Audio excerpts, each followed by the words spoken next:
Oke, halo, assalamualaikum warahmatullahi wabarakatuh. Ketemu lagi mata kuliah Human Capital. Maaf ya, telat tapping. Jadi tapping tadi niatnya tadi pagi tapping, terus ya bikin PPT dulu dan lain-lain. Akhirnya malah keburu datang yang kerja ngebor si sumur gitu ya. Jadi ini baru bisa tapping sekarang nih jam 5, sekitar jam 5 ya. Oke. Ya udah nggak apa-apa ya, silahkan ditonton aja videonya. Kalian ada waktu malam ini boleh ditonton langsung, kalian ada waktu besok boleh silahkan ditonton ya. Oke, hari ini kita akan bahas tentang electronic performance monitoring. Bicara tentang tren memonitoring performance atau melihat perilaku kerja di tempat kerja gitu. Kenapa ini diangkat sih? Sekarang tuh makin jamak dipakai. Kenapa? Karena ada COVID-19 gitu kan. Jadi ketika ada COVID-19, orang kerja nggak di kantor, itu makin susah banget kan untuk kontrol si pekerjaannya kayak gimana gitu. Beberapa pekerjaan juga yang minggu lalu kita bahas, ada gig worker, ada pekerja kontak, ada freelance juga menggunakan electronic performance monitoring. Sebenarnya pekerja biasa pun pakai electronic performance monitoring. Itu udah trennya cukup lama, dari tahun 90-an tuh udah ada tentang bicara tentang ini risetnya. Jadi kalau misalnya teman-teman buka Google Scholar terus ketik electronic performance monitoring itu udah keluar lama banget. Dari 90-an lah, dari 95, 96 itu udah, karena mulai boomnya internet dan komputer itu mulai ramai gitu. Hari ini kita akan bahas ada beberapa electronic performance monitoring yang baru dan menimbulkan juga pro dan kontra kayak gimana. Tapi sebelumnya saya mau kita bareng-bareng dulu nonton video. Ini video dan saya nge-play video. Nanti ada video dalam video, ada videoception ya. Ada videoception, kita akan lihat ini video dari YouTube, sebuah video pembahasan tentang electronic performance monitoring, tapi ini udah levelnya agak berbeda. Dia levelnya udah lebih apa ya? Lebih kelam, lebih menyeramkan gitu ya, namanya workplace surveillance gitu. Kalau beberapa tahun yang lalu kan sempat ramai itu ya, orang-orang Amerika, warga Amerika itu katanya disadap gitu ya, jadi di teleponnya disadap, chatting dilihat, chattingnya gitu. Bahkan katanya di Indonesia pun terjadi seperti itu. Sekarang mau terjadi kayak gitu kan, ada polis, cyber polis dan lain-lain, saya nggak tahu deh, kurang ngerti. Tapi intinya tempat kerja pun terjadi hal-hal kayak gitu ya. Jadi kita lihat ini sebuah video yang sangat seru kalau menurut saya dari CNBC. Masalahnya ini videonya pakai bahasa Inggris. CNBC itu kan basicnya di Inggris kalau nggak salah, di UK. Jadi dia pakai bahasa Inggris. Ini ada teksnya sih, tapi teksnya Inggris. Jadi nanti coba aja tonton dulu. Nanti kalau misalnya setelahnya kita akan sedikit recap, sedikit apa namanya, review apa sih videonya, bicara tentang apa. Jadi kalau misalnya kamu ada yang nggak ngerti, tanya aja ke Google Translate. Enggak, boleh nanya ke saya juga boleh ya. Oke, bentar ya, saya share screen dulu nih.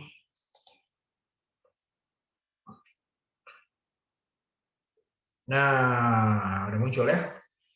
Oke, kita play aja dulu ya. Mana tombol play-nya?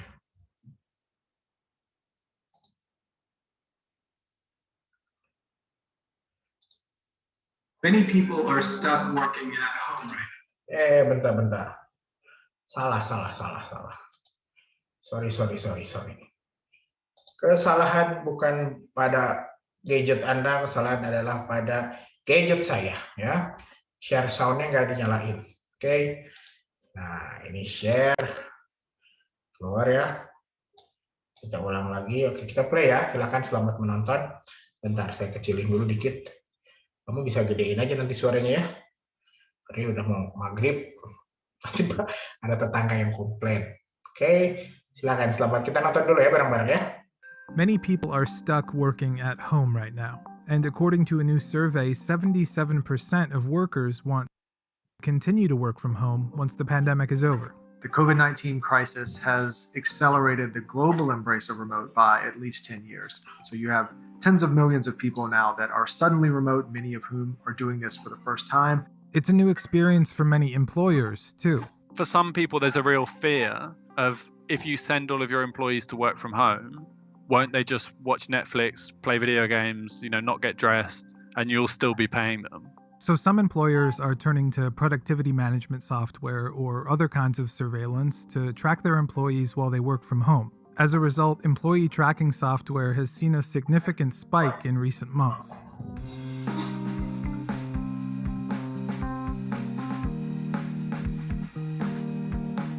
The idea of being tracked at work isn't anything new. We sign off a lot of our rights when we go to work for someone. And, it's in that big pile of paper that you get on your first day. In many ways, surveillance at work goes back as far as work does. Employers have an interest in trying to understand what people are doing when they're paying for them to be at work. Anyone who works in IT can tell you that if you are in fact working in the employer's place of business using employer-provided laptops and or other computer equipment, and you are transmitting information across employer-owned networks, you are absolutely being monitored and surveilled. Many of these kind of monitoring processes have already been experimented on what people consider to be low-skilled workers. In the UK, for example, it's been very common to have biometric scanners for cleaners to know, how long they've been in a room for and how quickly things have been done and so on. Is a lot of these technologies have been introduced already, and now they're starting to kind of flow up the chain of the workforce and be used elsewhere. And I think the shift to working from home means that many of those forms of surveillance, which perhaps we have taken for granted while we're at work, are now reaching into our homes. Many companies that existed pre-pandemic have already developed software to track employees in a variety of ways. There's ProtoScore, Hubstaff, Interguard, Time Doctor, Terramind, VeryClock, Transparent Business, and many others. ProtoScore alone has seen a 600% uptick in interest from prospective customers since COVID-19. Recently, CNBC's Eric Chemi spoke with its CEO. We take a number of data points, be it a CRM tool that they're currently using, a phone system like a Vonage, an email system, it could be G Suite or Microsoft 365. We aggregate all those data points in a real-time proprietary dashboard that provides them a weighted score. We record and transcribe all your phone calls. Well, everything I say on the phone is transcribed. So we now recorded. All of it is recorded. We use AI tools to massage that into a real-time score that you see, as does your boss and the CEO and the VP of sales and the chief revenue officer. Everyone is seeing the productivity. Every morning you come to your desk, you have an email from us. You have your productivity score, your ProtoScore is the first line of the email. Your score yesterday for ProtoScore was 74. Your colleagues were 90. They've done more. And it's a tool that you could gauge yourself against your peers. One example of a company that uses ProtoScore is Vonage. I've recently, in the last year, pre-pandemic, gone to a virtual sales force because of the capabilities with ProtoScore. Was there ever any pushback from employees that are like, I don't like that you're tracking everything. This feels a little too big brothery? Of course, it depends. But again, that always depends on who, in sales, if you want to be victim, you can always play the victim, right? Right. Guys who go out and get things done are those who use these tools for their advantage. And they know we're watching, which is always good. Another company working in the same space is Transparent Business, which takes a different approach but has seen a 500% spike in users month to month since COVID-19. Transparent Business is different from ProtoScore in that it doesn't track anything until workers manually clock in, but it records those exact times and uploads a stream of desktop screenshots to your manager when you are clocked in. You do have the ability to delete those screenshots after the fact or clock out and stop them entirely. Our technology allows for the monitoring and tracking of the work that the user, the worker, reports as work done. Basically, instead of reporting to an office, we report to the cloud. And the cloud is the canvas, and digitizing the workflow enables us to work better and keep people accountable for the work that they do. Transparent Business says that this type of system is both easier for the worker and ultimately results in them having more privacy. It's about consent. When you have a worker going to the office, you are monitoring them all the time. There are cameras everywhere, and this is an invasion to the privacy. People are super stressed out. They don't need a micromanager on top of their head. So with this, they just can say, okay, my process is transparent. I'm actually working. So as I'm actually working, I can share what I'm doing with you. For one registered nurse in Arizona, the implementation of new tracking software at her job with a major U.S. healthcare company had a huge impact.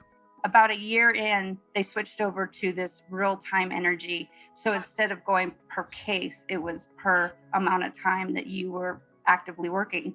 And they knew exactly when you started your computer and you logged in, how much time you were on the phone. Everything was marked, counted. One of my friends said, I'm quitting. This is micromanaging. I'm not going to do it. And I thought, why are you getting so angry? Because if you're doing your job, it should measure out. But then on my one-on-one, I got in trouble because I had too much non-productive work. I didn't move my mouse, or I had too much lock time or something, and I got in trouble. And that upset me because I know I'm a hard worker, and that shouldn't have happened. The conclusion of all of this is that I left my job. It was just too stressful. I didn't enjoy what I was doing anymore. But the big question is, does this actually get results? Because for many managers and CEOs, losing productivity as a result of more workers working from home is a huge concern. As a C-level employee or colleague myself, as a person, I've always been very fearful of employees being remote. I've always wanted them in the office. I wanted to look at them, feel them. I'm a very tactile, I think, and I wanted that. And I was always uncomfortable. Are they working? How do we assess them working? And this has comforted me. And a lot of CEOs I talk to that are using the product now, it's comforting them that they are actually getting activity and productivity from their staff while being remote. They're seen as an easy option. You buy a software package, you have it installed on people's computers. You then feel like as an employer that you're somehow in control of this new dispersed workforce that are all working from home. But if you look at the academic research on the topic, you find that these systems might not be accomplishing what you expect. The evidence most broadly in the academic literature is that hard quantitative targets don't work. They don't make people feel good about their work. They don't make people feel happy and secure in their employment. And so they tend to have an effect of, burnout is one of the main ones, and decreasing morale. Implementing surveillance or productivity tracking essentially masks a deeper, more systemic issue. And that is, do people actually know what makes them successful at work? We've known since the 50s that people do their best when they're given their goals, they're given the tools to meet their goals, and they're set on their way. There are ways in which the psychological pressures of being watched can actually impair productivity. You want to say to an employer, have you thought about talking to your workers? Like asking them what's going on, like having a discussion, because often, it's that kind of genuine engagement that is what makes everybody's experience of work better. Data generally shows that employees are actually more productive when they work from home because they usually start earlier and they work later with fewer interruptions than they do in the office. So if people are, on average, as productive or more productive at home, are there still reasons to use a system like this? Inevitably, averages mask people who are both less productive and more productive. And so because you can't distinguish who those employees individually are, who are more productive and less productive, unless you actually track them, that's the justification for tracking them. When you don't have visibility, you don't know who is really working super hard and who is taking a COVID-19 vacation. I do think that there are very few times in the workplace where you could reasonably say the employer doesn't have a right to know what I'm doing or to not control my behavior or my conduct. And so we increasingly find that employees are willing to forego some of their privacy in exchange for jobs, particularly in the current economy. A lot of these questions lead to bigger ongoing issues about data and privacy. I think there's this idea that, if you're generating data, capturing data from people when they're working from home, at least then you as a manager can say, well, I brought this software in, I've tried to do everything I could do. I mean, for me, it's okay if they use it in terms of big data. Okay, in general, these are the things that we need to work on. We've got people spending too much time on chat or whatever it is. But when it gets down to individual data, it's just, I can't think of any other reason you would do it than you don't trust your people. And while worker surveillance isn't anything new, much of this particular kind of surveillance is new. The law simply is not keeping up with this technology. Right now, what we have are general laws that say, while employees don't have a lot of privacy, they do have some, right? And so the law really does need to play catch up. I think it is probably true that we need to be advocating for greater legal protections and greater restrictions on what employers reasonably can and cannot do. Both Protoscore and Transparent Business promote the idea of openness and keeping workers informed on what's happening, but companies are not legally required to do that. So you don't need their permission because it's all company data. Software. It's all company data. It's the company, the systems they are currently using. So there's a lot of data points that companies get. They don't have to share. We advocate for sharing it. So if they don't track and surveil workers, what should companies be doing when their employees are working from home? Darren Murph is head of remote for GitLab, a company that has operated its more than 1,200 person workforce all remotely since its inception. For a lot of managers, this is a jarring moment for them where they have to kind of question everything that has got them thus far and learn in real time what it takes to be a great remote manager. GitLab doesn't use surveillance software. It instead focuses on documenting metrics and objectives, fostering open communication, and emphasizing results. The key here is don't just look at how often someone is sitting in front of their keyboard or in front of their desk. That was never a great way to measure productivity, even in the office. Fundamentally, we believe that you should measure results, not hours spent. And that's how it already works for many people in management. When are we going to start measuring the CEO's productivity? At the end of the day, it's investor returns and how we do that and grow the stock price, right? For public or private companies. We have milestones, we have due dates, we have reminders, but it's on each individual and team and leader to use these functions to keep us all on track. At the core of it, humans are not robots. We are empathetic beings, and especially in a remote setting, the fabric of that, the culture of that is really important for morale to stay high and for people to feel like they're connected as a team and not just another cog in the wheel. For some, much of this comes down to what it is you're trying to accomplish in the first place. Is that drive towards productivity the only thing that we want from work? If it is, buy the software packages, have viewing of people's desktops while they're at home the whole time. But I don't think that's the kind of organization that many people want to work for today. One of the kind of lessons that people maybe can take away from this during the pandemic is just because a new tool is going to be used or is proposed to be used doesn't mean it has to be.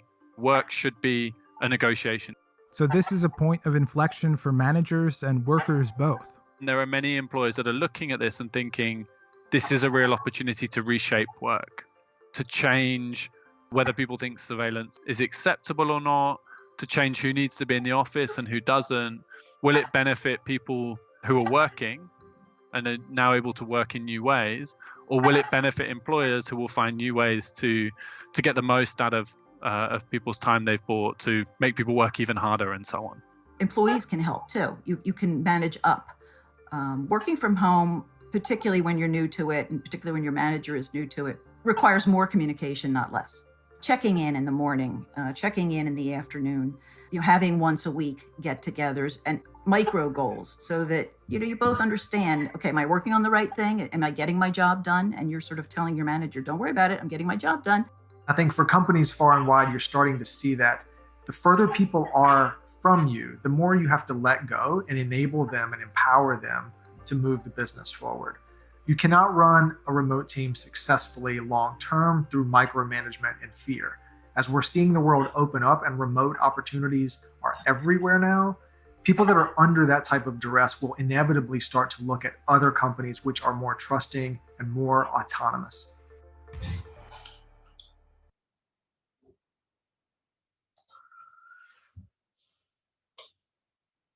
Oke, jadi gitu ya. Apa gitu ya? Ini tadi video cerita tentang ada fenomena di Inggris. Kalau sekarang tuh manajer atau employer yang punya kerjaan gitu ya, siapa pemberi kerja itu punya kekhawatiran gitu. Sebetulnya kalau orang-orang pada kerja di rumah itu bikin yang punya kerjaan tuh, yang punya perusahaan tuh khawatir. Benar nggak kerja sih gitu? Jangan-jangan di rumah malah tidur-tiduran gitu, malah nonton Netflix, malah main video games, pakai bajunya nggak bener, nah itu jadi ke saya ya.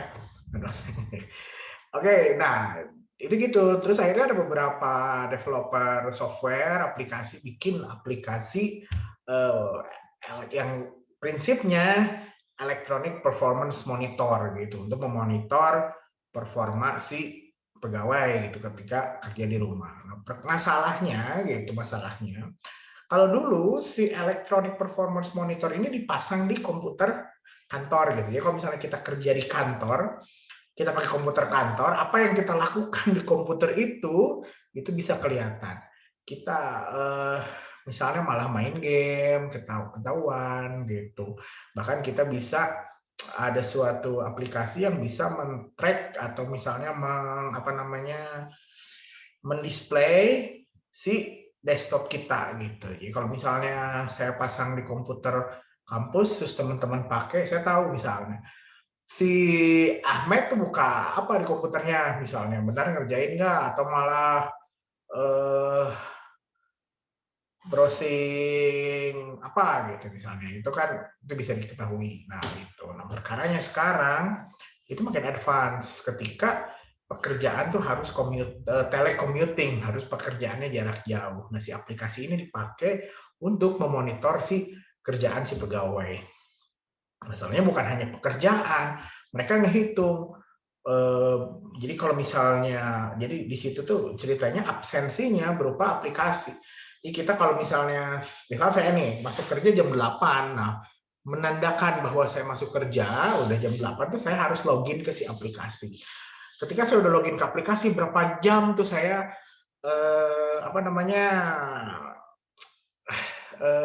diem gitu, freezing gitu ya, aplikasi login tapi nggak ngapa-ngapain. Nah itu berapa menit gitu, berapa jam, nah itu dapat dibaca sama si aplikasi gitu.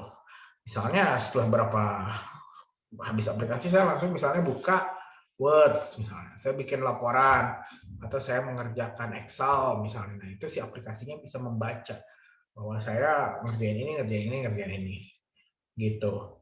Nah itu masalahnya gitu. Nah tadi ada salah satu contoh, salah satu suster ya, dia suster di Inggris.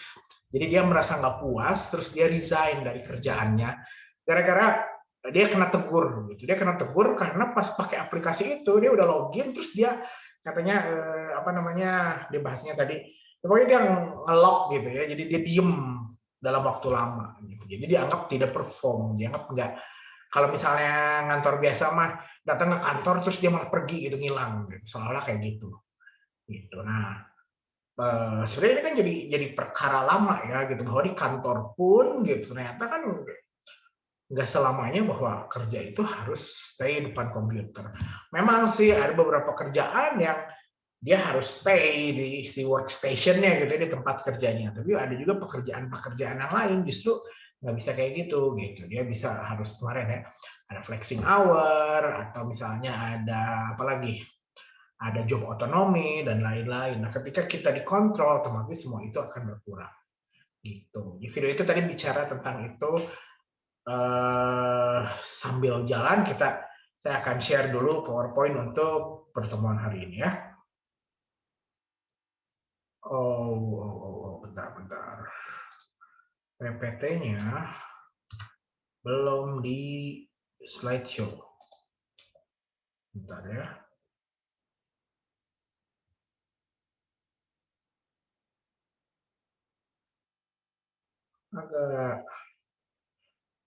Jadi saya ini pakai PC. Entah kenapa PC ini tuh setelah waktu ini PC ini tuh jadi waktu awal saya pakai dia smooth banget, bagus-bagus aja, aman. Tapi pas habis itu nggak berapa lama dia ada update dari Windows. jadi nge-lag-nya luar biasa. Jadi dia harus panas dulu komputernya, baru dia akan jalan dengan smooth gitu. Ini jadi serasa punya mobil tua. Kayak mesin zaman dulu gitu ya. Harus smooth dulu baru dia bisa berjalan. Harus panas dulu biar bisa berjalan dengan smooth. Bentar nih. Kalau saya ngejalanin kayak Zoom, tadi Zoom bareng-bareng dengan Google Chrome itu kayak yang membutuhkan tenaga grafis yang besar gitu ya. Saya nggak ngerti deh. Kalian ada yang ngerti sebagai yang lebih ahli mungkin dunia komputeran? Nah, udah bisa nih.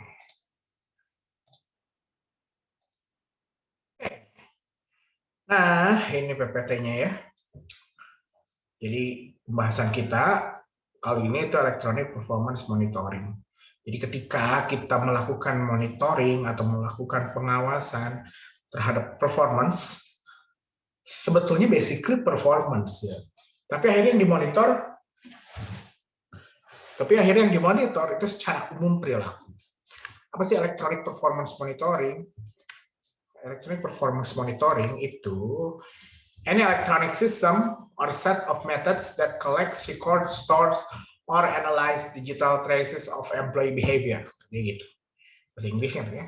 Jadi berbagai macam sistem elektronik atau metode secara elektronik ya, yang tujuannya untuk mengumpulkan, untuk merekam, menyimpan, melakukan analisis jejak digital dari perilaku si individu atau perilaku pegawai. Gitu. Jadi kalau misalnya saya sekarang ngajar misalnya nih, nah ini harus terbaca. Kalau ada aplikasi dari Unibi misalnya yang harus membaca performance saya, itu Electronic Performance Evaluation. Contohnya. Eureka sebetulnya udah termasuk Electronic Performance Monitor. Kenapa ya? Di Eureka kan ada BAP tuh ya, ada BAP kuliah gitu. Kalau kemarin beberapa semester yang lalu BAP itu saya kasihnya manual aja sistemnya di Google Form. Ngasih ke admin fakultas. Mulai semester ini kayaknya menurut saya jadinya lebih gampang bikin di Eureka aja, tinggal masukin absen juga saya tinggal saya lihat dari Google Classroom, atau kalau live saya lihat dari Zoom-nya siapa yang masuk, atau Google Meeting siapa yang masuk, terus tinggal saya centangin di Eureka. Sebenarnya Unibi juga seperti itu gitu. Bahkan Unibi sebenarnya bikin lebih mudah karena bisa mengekspor data ke Eureka. Cuma saya belum bisa pakainya dan belum sempat untuk belajar. Tapi intinya itu juga adalah Electronic Performance Monitoring, melihat performa dosen selama satu semester berapa kali ngajar, berapa kali masuk. Kalau ada bolos diganti enggak gitu misalnya. Atau apa yang diajari sesuai dengan SAP enggak. Atau juga itu untuk menilai performance teman-teman. Jadi Google Classroom juga termasuk Electronic Performance Monitoring sebetulnya. Saya melihat performance teman-teman kayak gimana. Tugas ngumpulin apa enggak, sesuai deadline atau enggak. Terus absensi, absensinya telat atau enggak, ngabsen atau enggak, dan lain-lain. Walaupun sebetulnya ya si Classroom juga nggak terlalu pure ya, maksudnya kayak kalau saya nge-share video, misalnya kamu nggak nonton tapi ngabsen doang, itu kebacanya tetap absen gitu kan, gitu. Nah itu juga jadi satu hal gitu ya. Tapi intinya tujuannya tetap itu untuk menganalisis atau mengumpulkan data perilaku teman-teman. Di perilaku di tempat kerja itu kan performance ya. Kalau ketika perilaku kita sesuai dengan tujuan perusahaan, dengan perilaku yang diinginkan perusahaan, maka dianggap perform gitu. Apa aja sih? Kita sebutnya IPM aja ya biar gampang ya. Apa aja sih IPM tuh? Dari yang paling simpel tuh mesin absen. Mesin absen itu masuk IPM. Mesin absen dari yang paling jadul sampai yang paling canggih. Yang paling jadul yang kamu kalau lihat di pabrik gitu ya biasanya, atau di kantor-kantor yang sifatnya masih tradisional, atau di usaha-usaha kecil, tempat cuci mobil, toko misalnya, dan lain-lain gitu ya. Itu bisa juga termasuk ke EPM. Kalau mesin absen yang modern kan udah pakai udah pakai sidik jari kan gitu ya, pakai fingerprint. Ada juga yang pakai RFID, pakai kartu kan ya, tapping kartu. Terus ada juga misalnya kalau zaman dulu pakai kartu absen. Jadi masukin nanti kecap jam kan di situ. Tanggal berapa, jam berapa absen, pergi, absen pulang gitu kan. Itu mesin absen juga termasuk electronic performance monitoring karena dia sebenarnya sifatnya elektronik kan untuk melihat performance seseorang. Performance-nya apa? Performance-nya kehadiran. Hadirnya tepat waktu enggak dan pulangnya tepat waktu enggak. Jadi menentukan dia kerja sesuai jam kerja apa enggak. Yang kedua itu CCTV. CCTV juga termasuk EPM. Dia nggak lebih ke performance, tapi dia lebih ke perilaku di tempat kerja. Gitu. Kerja benar apa enggak, apa banyak ngobrolnya. Sebenarnya kan separah itu gitu, CCTV itu. Memang ada CCTV yang sifatnya umum. CCTV itu jadi perdebatan juga gitu ya. Etis apa enggak sih pasang CCTV? Sebetulnya kalau terlalu micromanaging, jadi kalau tadi lihat videonya ada katanya gini, it is micromanagement. Jadi micromanagement atau kalau misalnya di beberapa kuliah saya ngomong microcontrolling ya gitu ya. Micromanagement itu ya itu, jadi terlalu detail, terlalu kontrolnya terlalu detail terhadap pegawai. Ya kalau misalnya kerja tuh benar-benar dilihatin duduk di kursi nggak ya, duduk di tempat kerjanya nggak ya, gitu. Nah, itu micromanagement. Nah, ketika CCTV ini terlalu detail, misalnya di setiap ruangan kantor ada, nah itu maksudnya micromanagement. Gitu. Jadinya agak kurang etis. Nah, tapi kalau misalnya tempat-tempat yang umum lah untuk keamanan, security itu nggak ada masalah. Gitu. Nah, kadang-kadang gini, kalau kita kerja boleh kan ke kamar mandi, ya mau pipis, buang air kecil, mau buang air besar gitu ya, atau ngapain. Kalau cewek-cewek mungkin benerin make up atau benerin apa gitu, pakaian, cowok juga pakaian, mau cuci muka misalnya dan lain-lain. Atau misalnya yang muslim mau sholat dulu gitu kan dan lain-lain. Nah, ketika ada CCTV kadang-kadang ada employer itu ngitung gitu, kira-kira berapa menit.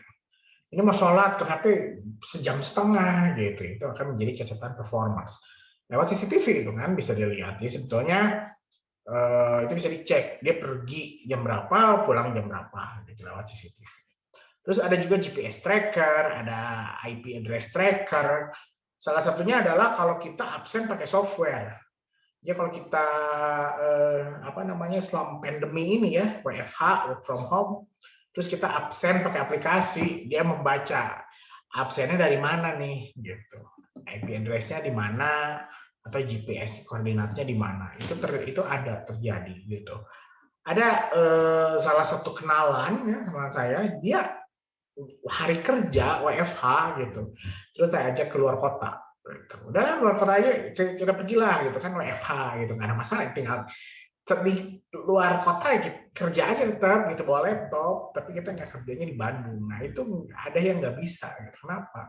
Karena ada GPS tracker dan IP address tracker di mesin absennya.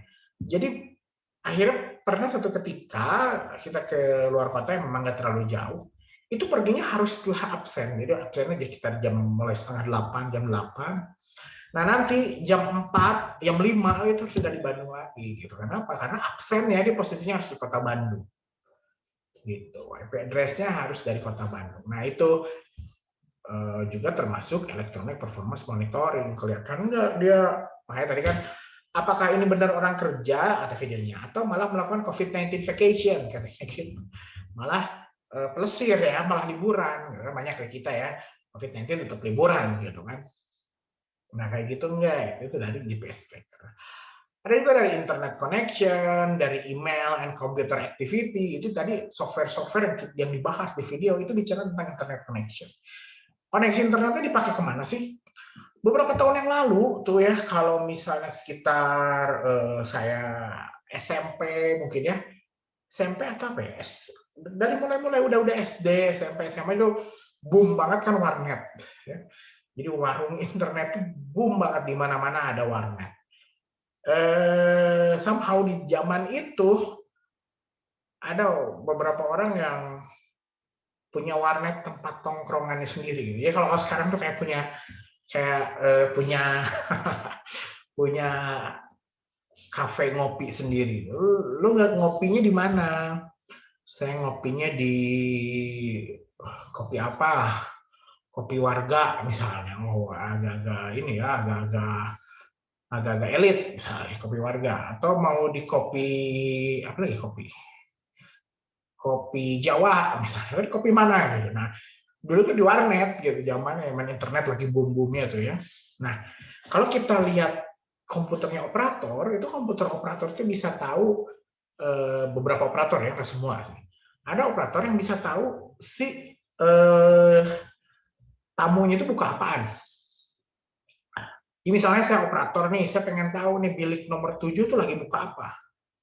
Internet buka apa? Apakah buka Google, apa nyari berita tentang balap, atau melakukan hal-hal yang negatif lainnya. Misalnya gitu, itu bisa tahu.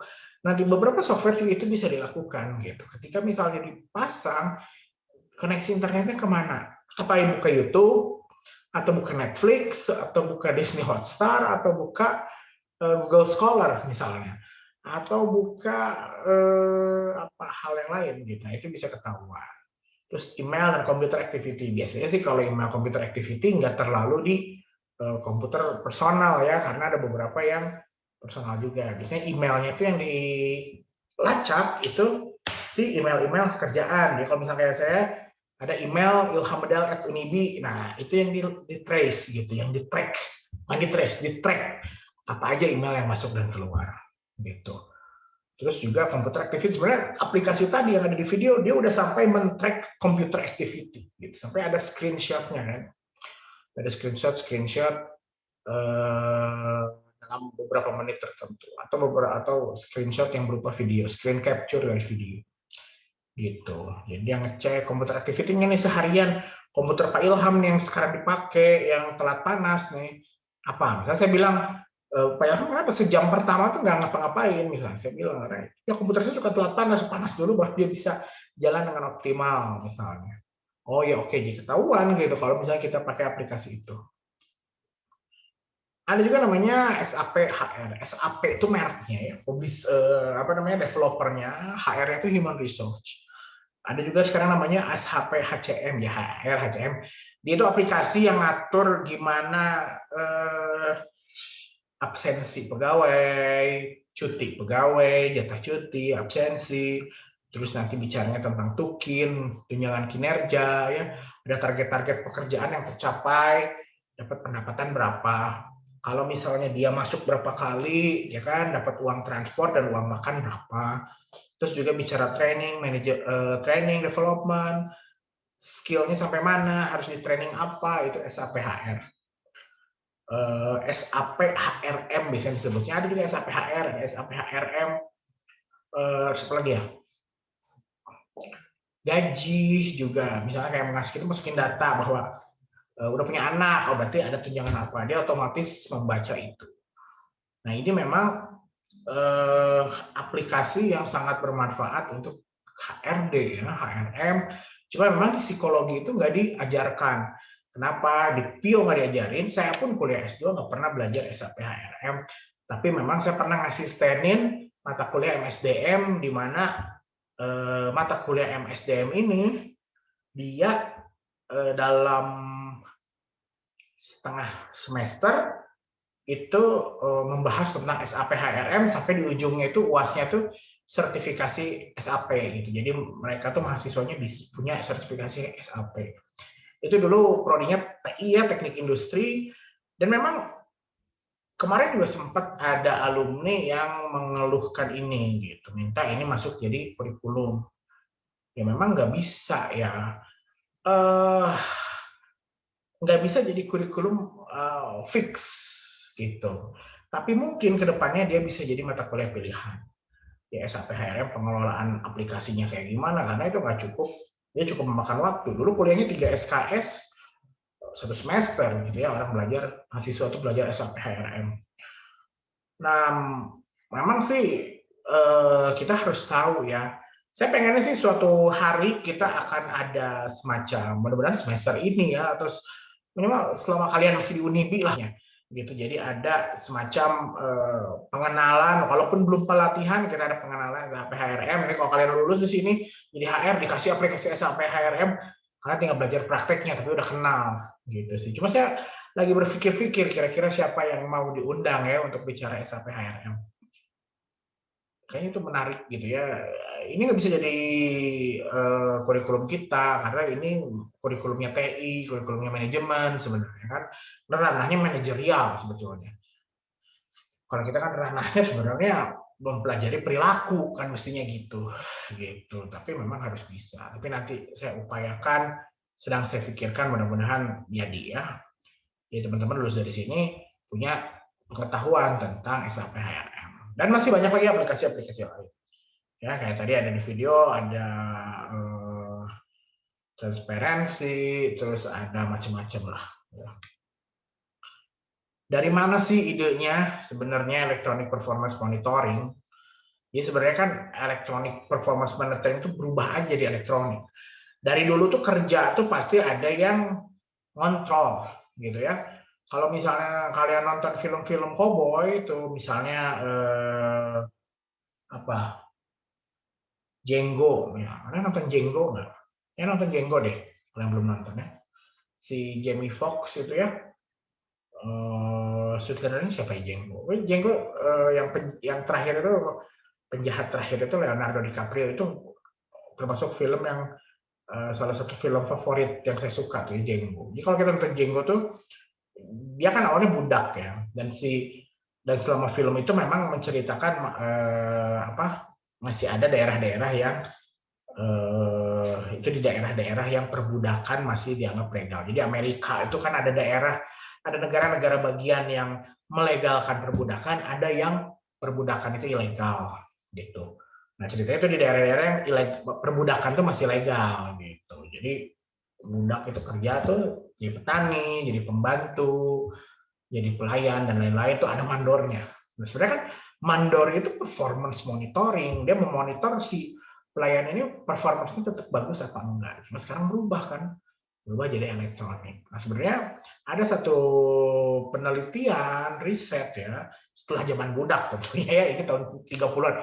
Zaman budak kan 1900 awal gitu ya, atau 1800 akhir gitu. Nah, tahun 30-an ada sebuah penelitian di sebuah pabrik.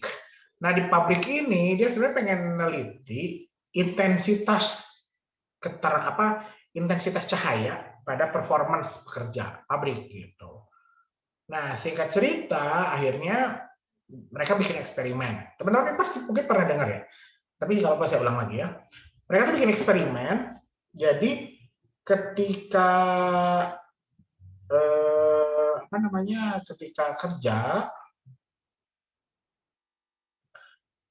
ketika kerja gitu ya, dikasih cahaya normal, performanya seperti apa. Terus diubah tuh. Ada satu kelompok yang dibikin redup ruangannya. Performanya turun apa enggak? Ada yang dibuat lebih terlalu silau gitu, performanya turun apa enggak. Ternyata di penelitian ini mau diredupin, mau diterangin, mau cahayanya tetap performanya seperti itu gitu.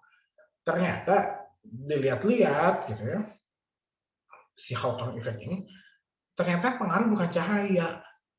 Pengaruhnya apa? Pengaruhnya ada yang mengobservasi gitu. Karena ada yang ngeliatin, ada yang mengobserve pekerjaannya, maka performanya jadi bagus. Gitu. Nah, ini juga salah satu di mana kalau misalnya ada ungkapan ya, maksudnya ada pemikiran bahwa kalau misalnya kerja dipantau, dilihatin terus performanya akan terus terjaga. Benar nggak sih? Iya. IPM ya. Sekarang kita bicara udah IPM lagi ya, nggak bicara mandor lagi. IPM ya dapat meningkatkan performance pegawai dalam level tertentu. Tapi sebetulnya lebih banyak efek negatif yang muncul.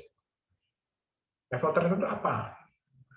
Kalau jangka pendek dilihatin misalnya, mungkin orang akan semangat kerja, dilihatin, udah. Tapi lama-lama orang akan lelah, gitu. Lama-lama orang akan stres.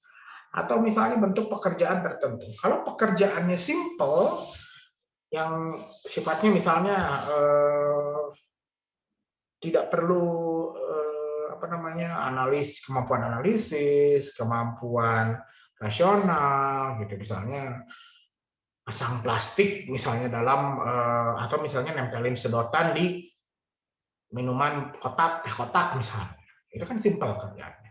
Dipantau mungkin dia nggak akan terlalu pengaruh karena ya dipantau nggak dipantau gitu kerjaannya. Gitu. Tapi ketika level pekerjaannya bergeser, jadi yang lebih kompleks, orang jadi bete. Gitu. Orang merasa tidak punya kebebasan. Dia nggak bisa ngatur kerjaan mana yang mau dipakai, yang mau dikerjain duluan, kerjaan mana yang mau dikerjain belakangan. Ya, kalau levelnya udah berubah, banyak efek negatif yang muncul. Di PM dapat meningkatkan performa pegawai pada pekerjaan yang sifatnya simple task. Pekerjaan-pekerjaan yang simple gitu. Kalau misalnya saya misalnya duduk di kampus, di monitoring, berapa banyak saya melayani mahasiswa yang bimbingan, mungkin itu akan simple task. Kayak di satu bengkel, kita punya 2 bengkel. Di satu bengkel, dia pakai electronic performance monitoring yang lebih ketat. Kenapa? Dia ngitungnya jumlah motor yang diservis. Gitu. Jadi bengkel ini nggak nerima sebenarnya kalau servisnya aneh-aneh. Gitu. Biasanya suruh nginep. Gitu. Tapi kalau servisnya yang biasa-biasa, ganti oli, cek busi, itu diterima. Karena dia itu kan udah jelas. Sejam bisa beres nih. Sejam. Bengkel satu lagi, dia nggak pakai IPM. Dia maksudnya hanya melihat bahwa pelanggan seneng atau enggak, performance-nya nyampe atau enggak, motornya beres apa enggak. Gitu. Jadi dia manajemen by objektif. Gitu ya, objektifnya tercapai apa enggak. Gitu. Nah, akhirnya pegawai juga lebih nggak stres yang bengkel kedua ini. Kadang-kadang kalau kita kasih masalah yang sulit, si mekaniknya itu lebih happy gitu karena dia dikasih kesempatan untuk berpikir, dia kasih kesempatan untuk berkreasi, dikasih kesempatan untuk mengaplikasikan idenya. Gitu. Jadi tapi coba bayangin kalau dia dihitungnya per motor. Disuruh misalnya di setting motornya biar kencang, gitu. Biar kencang nggak bisa sejam beres kan, pasti harus dicoba dulu dan lain-lain.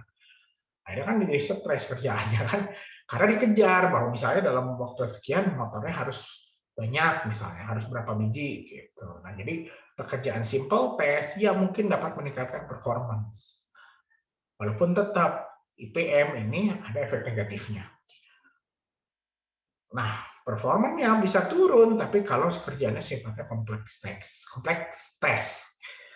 Jadi yang pekerjaan-pekerjaan butuh pemikiran rasional, pekerjaan-pekerjaan yang butuh kemampuan analisis, pekerjaan-pekerjaan yang butuh inovasi, kreativitas, gitu. Apa aja sih efek negatifnya? Bisa meningkatkan stres, nah, atau burnout. Tadi kalau di videonya bicara burnout. Jadi kalau burnout itu udah yang saking stresnya dia udah mentok, nggak bisa ngapa-ngapain, dia udah nggak bisa mikir lagi. Kayak mobil, ya kalau lihat mobil tuh ya atau motor, dia bannya muter tapi mobilnya diem, itu burnout namanya kan. Jadi kalau misalnya kita otak muter tapi udah nggak bisa jalan, udah nggak keluar ide baru, udah nggak bisa mikirin ini kerjanya gimana, itu burnout gitu. Jadi bisa meningkatkan stres, memicu timbulnya burnout. Jadi kalau misalnya kamu nanti bikin riset tuh, nah jangan bahas stres lagi kalau PIO, bahasnya burnout gitu ya, karena itu lebih advance lah. Karena dalam PIO stres itu pasti ada. Saya yang ngasih tugas terus ke kalian, terus saya ngasih deadline itu stres, untuk stres. Saya ngasih tugas absensi, deadline-nya 15 menit itu bentuk stres. Kalau saya nggak ngasih stres itu kayak hari ini, saya ngasih absen nggak pakai deadline. Karena apa? Karena saya tahu, saya bikin videonya juga telat gitu. Makanya saya ngasih deadline. Nah itu, bentuk stres juga sama. Gitu ya. Terus mengurangi psychological contact antar pegawai. Kadang-kadang ada pekerjaan yang butuh interaksi sosial. Akhirnya mau interaksi sosial gimana? Karena dianggap bisa jadi dalam satu perusahaan dia menganggap interaksi sosial itu menghabiskan waktu kerja. Dan itu dikontrol melalui IPM gitu. Kalau misalnya saya lagi ngerjain sesuatu, terus saya diskusi dengan rekan kerja saya gitu kan, maka ini kan akan freezing kan, aplikasi komputernya akan diem aja. Jadi itu tidak kerja kan gitu. Makanya mengurangi psychological contact antar pegawai. Mengurangi OCB itu Organization Citizenship Behavior. Ini belum terbahas, nanti mungkin akan saya masukkan. Silabus juga belum saya share ya, nanti silabusnya ada revisi dikit-dikit, nanti akan saya share ke teman-teman ya. Jadi OCB itu sebuah perilaku, dia masuk sebenarnya ke performance. Jadi performance itu menurut Campbell itu ada dua. Ada test performance, ya test performance itu perilaku kerja kita dalam mengerjakan tugas yang kita punya, tugas yang kita dapetin. Tapi kalau OCB, itu ketika kita ngebantu teman kita, misalnya teman kita ada yang minta tolong, minta diajarin, kita ajarin, atau ada yang bingung gimana kita bantu, itu OCB. Atau ada teman ngajak diskusi, kita bantu diskusi, brainstorming, itu OCB. Itu Organization Citizenship Behavior. Impact-nya apa? Banyak banget impact-nya, tapi nanti akan kita bahas dalam satu pertemuan sendiri. Mengurangi work engagement. Work engagement itu ketika kita punya keterikatan terhadap pekerjaan. Keterikatan ini sifatnya nggak terpaksa, tapi secara sukarela. Karena secara sukarela, kita sukarela mengalokasikan kognitif kita, mengalokasikan emosi kita, mengalokasikan energi kita untuk bekerja. Gitu. Nah sekarang kalau misalnya ada monitoring secara micromanagement, apakah kita jadi sukarela? Belum tentu kan. Akhirnya bisa mengurangi work engagement. Dan work autonomy gitu. Ketika pekerjaan itu sangat elektronik, akhirnya kita dikasih nih job list. Ini kerjain, ini kerjain, ini kerjain, ini kerjain, ini kerjain. Gitu. Hitungannya waktu. Ketika misalnya pekerjaan yang pertama itu datang duluan, tapi dikerjain terakhir, hitungannya kan kayak ngerjainnya terlalu lama. Gitu. Tapi pekerjaan terakhir dikerjain duluan, hitungnya ngerjainnya sangat cepat. Nah itu, work autonomy itu nggak bisa dilihat dari situ. Kita nggak bisa ngelakuin itu. Karena work autonomy itu kebebasan kita untuk gimana kita ngatur cara kita bekerja, intinya gitu. Nah, ketika pakai IPM-nya maksudnya yang sangat mikro, itu akan sulit dilakukan. Kita sulit untuk punya work autonomy. Gitu. Makanya tadi di video di terakhir manusia itu tetap empathetic entity, katanya gitu. Jadi dia tetap manusia, gitu. Dia itu bukan robot, kita tuh bukan komputer, kita tuh bukan satu cog dalam sebuah sistem, kayak gitu. Cog tuh gear, gear. Ini kayak gini nih. Kebenaran ini ada yang nganggur, Pak. Ya. Nah ini cog, ini gear. Ini gear nih seset, punya sepeda ini ya. Jadi ini gear satu set, ya. Ini cog satu nih. Jadi ini satu-satu ini namanya cog. Ini ada yang misah nih kebetulan. Nah ini satu cog. Nah ini satu cog. Manusia itu nggak kayak gini gitu. Dia nggak. Iya sih dalam satu sistem organisasi kita tuh bekerja bareng-bareng. Kalau ada satu bagian error itu seluruh sistem kerja akan error, betul gitu. Tapi kita nggak fix seperti gear sepeda ini gitu. Kalau gear sepeda ini kan jelas ya. Ini jumlah giginya ada 11. Ini jumlah giginya ada 13, ini 15, 17, 19 dan seterusnya gitu. Jadi jelas dia akan seperti itu. Kalau misalnya saya pakai gigi ini, efeknya akan gimana? Kalau saya pakai cog ini, efeknya akan gimana? Itu udah jelas. Tapi manusia nggak kayak gitu. Manusia itu punya kebebasan, punya free will, kayak gitu. Itu contohnya. Jadi manusia nggak kayak si gear sepeda tadi gitu. Makanya perlu ada work autonomy. Karena apa? Karena kalau kita bahas lagi tadi tentang OCB, kita bahas lagi tentang psychological contact. Nah, manusia itu perlu bersosialisasi. Makanya salah satu impact-nya untuk mengurangi stres kerja pada pekerjaan yang mengandung sistem IPM itu adanya group cohesiveness. Jadi satu penelitian tuh dia membandingkan beberapa perusahaan. Jadi ada perusahaan yang grup cohesiveness-nya tinggi, jadi keterikatan kelompoknya tinggi ya. keakraban kelompoknya tinggi, ya ada cameo masuk. Ada yang keterikatannya tinggi, ada yang rendah. Nah, mana yang lebih stres? Ternyata yang keterikatannya tinggi itu lebih dapat mengurangi stres. Nah, masalahnya adalah ketika bekerja online, grup cohesiveness ini sifatnya virtual gitu. Saya nggak bisa berinteraksi dengan dosen lain, misalnya di rumah kan nggak. Saya interaksinya secara virtual di WhatsApp, di Zoom, di Google Meeting, sehingga mungkin ada pergeseran cohesiveness. Gitu. Sehingga IPM terutama dalam kondisi ini sebetulnya mungkin ya ini bisa menimbulkan stres yang lebih tinggi. Gitu. Terus gimana dong caranya supaya IPM bisa berjalan? Karena perusahaan kan butuh melakukan controlling ya. Kita pernah belajar planning and controlling gitu. Tapi pegawainya juga tetap happy. Ya harus didiskusikan kira-kira perilaku apa saja yang dapat dimonitor melalui IPM. Jadi kalau teman-teman lihat di video sebagian terakhir, ada satu yang menyodorkan aplikasi, bahwa aplikasi ini dia tidak memonitoring si perilaku di komputer, nggak memonitoring perilaku di internet, tapi dia memonitoringnya ada deadline gitu, ada kayak schedule, ada timetable gitu ya.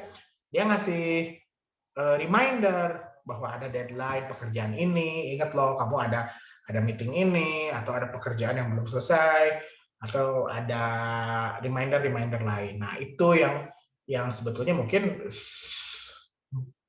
bukan monitoring tapi berupa controlling. Jadi controlling kayak misalnya ya bekerja nggak harus dari jam 8 sampai jam 5 sore. Bisa jadi kalau misalnya 9 jam atau 8 jam, yang penting ada reminder aja bahwa oh kamu kerja baru 6 jam, oh ini kerja baru berapa jam, kayak gitu. Nah, jadi jangan sampai silau banget ya. Jangan sampai electronic performance monitoring berubah sifat menjadi workplace surveillance. Gitu. Yang tadinya memonitor perilaku kerja kita jadi memata-matai tempat kerja kita. Tempat kerja kita itu kalau misalnya waktu ngantor, tempat kerja itu sifatnya di kantor, kalau sekarang kan sifatnya virtual kerjanya, maka di dunia virtual kita, di internet, di komputer kita. Kayak gitu ya. Jadi itulah pembahasan tentang electronic performance monitoring ya. Nanti ini PPT-nya akan saya share di Google Classroom ya. Akan saya share di Google Classroom. Kalau ada pertanyaan, silakan ditanyakan di Google Classroom boleh. Kamu mau nanya di WhatsApp group juga boleh. Kamu mau nanya WhatsApp Japri juga boleh. Nah, kebetulan maghrib pas banget. Nah, ini mata kuliah di Human Capital ini sifatnya berupa, saya sih menyebutnya ini sifatnya lebih ke Kapita Selecta gitu ya. Bentar saya pause dulu azan. Oke, cing, udah nggak ada kacamatanya. Oke, barusan dipotong azan dulu ya.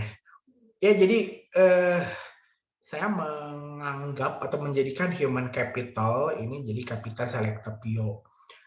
Saya tahu teman-teman di sini mungkin ada yang tidak terlalu tertarik sama Pio, tapi memang ini kan mata kuliah pilihan yang sifatnya wajib, wajib dipilih gitu ya. Ya, oke. Jadi intinya adalah ya kalau kalian tertarik sama Pio, ini saya di sini itu bukan fix. Saya bukan fix bilang bahwa EPM tuh gini loh, gitu. Iya, saya bilang gitu ya untuk mata kuliah ini. Tapi maksudnya ini tuh harus jadi bahan pikiran kalian kalau misalnya kalian tertarik nanti untuk ngangkat tema atau topik ini di skripsi. Gitu. Jadi semester depan ada MedPen kan, MedPen 2 ya. Terus kalau nggak salah sih akan ada mata kuliah seminar lagi spesial, tapi nggak tahu kayak gimana sih teknisnya. Tapi intinya ini akan menjadi benar-benar bisa jadi bekal kalian untuk sebagai ide atau insight kalau kalian nanti mau ngambil Pio. Gitu. Jadi ketika bicara tadi kemarin kita bicara future worker, ada gigs worker, ada pegawai kontrak, ada freelance gitu. Nah itu kalau bisa jadi bahan riset teman-teman gitu. Gimana sih bedanya freelance atau pegawai kontrak dengan pegawai tetap, dinamika psikologinya? Gimana sih sekarang misalnya efeknya IPM. IPM-nya tentu dibuat lebih spesifik lagi aja. Apa misalnya bahasnya CCTV, atau misalnya adanya aplikasi apa gitu, atau penggunaan mesin absen atau apa-apa gitu. Nah itu jadi bahan pertimbangan teman-teman gitu. Jadi nanti ke depannya, minggu depan kita bahas tentang, misalnya saya akan bahas tentang telecommuting, saya bahas tentang OCB, organization citizenship behavior ya, atau misalnya bahas happiness at work, atau bahas work passion, atau bahas self leadership. Nah itu jadi pertimbangan teman-teman untuk mengangkat itu jadi riset. Ketika kita bikin riset, ketika bikin penelitian, kita bukan mendukung teori yang udah ada. Kita nggak bikin riset itu mendukung perkuliahan human capital kata hari ini. Di human capital ini hanya sebagai insight topik yang bisa teman-teman angkat nanti untuk skripsi PIO. Kalau kalian mau ngambil skripsi PIO ya gitu. Nah itu bisa diangkat supaya bisa dipakai gitu. Tapi pertanyaannya ketika kalian bikin skripsi, benar nggak sih yang Pak Ilham ngomongin? Benar nggak sih yang teori-teori ngomongin? Benar nggak sih yang artikel-artikel jurnal ngomongin gitu? Jadi itu poinnya. Jadi ini sebagai ide, mudah-mudahan dapat jadi insight supaya kalian nggak hanya bicaranya performance lagi, nggak bahasnya motivasi lagi, atau job satisfaction lagi. Boleh nggak sih? Ya boleh-boleh aja gitu ya meneliti itu, tapi mungkin variabel lainnya akan lebih kompleks. Misalnya pengaruh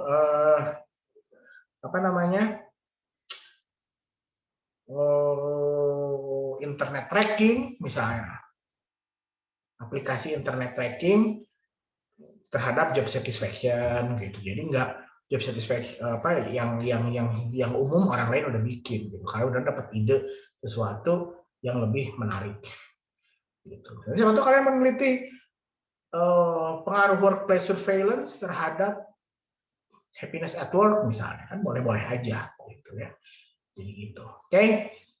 Itu kali ya untuk hari ini. Silakan kalau ada yang mau nanya ya, kayak tadi udah disampaikan oleh saya, boleh posting di Google Classroom, boleh posting di WhatsApp group, atau kamu mau japri juga boleh. Ya, terima kasih udah nonton videonya. Mohon maaf telat banget postingnya. Besok juga perkuliahan besok kayaknya saya akan taping karena ternyata tadi si Mangnya bilang bahwa ngebornya akan beres hari Sabtu. Jadi habis seminggu ya. Oke, terima kasih udah nonton. Terima kasih udah absen. Terima kasih juga udah mengumpulkan tugas yang minggu lalu. Minggu depan free aja dulu deh, nggak usah ada tugasnya karena kondisinya seperti ini. Minggu depan kita ketemu lagi secara sinkronus, secara live. Kita akan bahas, saya lupa minggu depan akan bahas apa ya? Entah telecommuting, entah big data, atau mungkin kita akan bahas OCD ya. Saya tuh kehilangan silabusnya. Jadi kalau misalnya kalian ingat, boleh kalian ingatkan saya kira-kira, atau kalian mungkin sempat foto, kamu boleh share ke saya silabusnya apa ya. Saya ingat topiknya, tapi saya lupa urutannya, gitu ya. Oke, terima kasih ya buat teman-teman semua yang udah ikut. Ada banyak banget kan, 40 orang. Kita ketemu lagi minggu depan. Tetap jaga kesehatan. Selamat malam di sini. Assalamualaikum warahmatullahi wabarakatuh.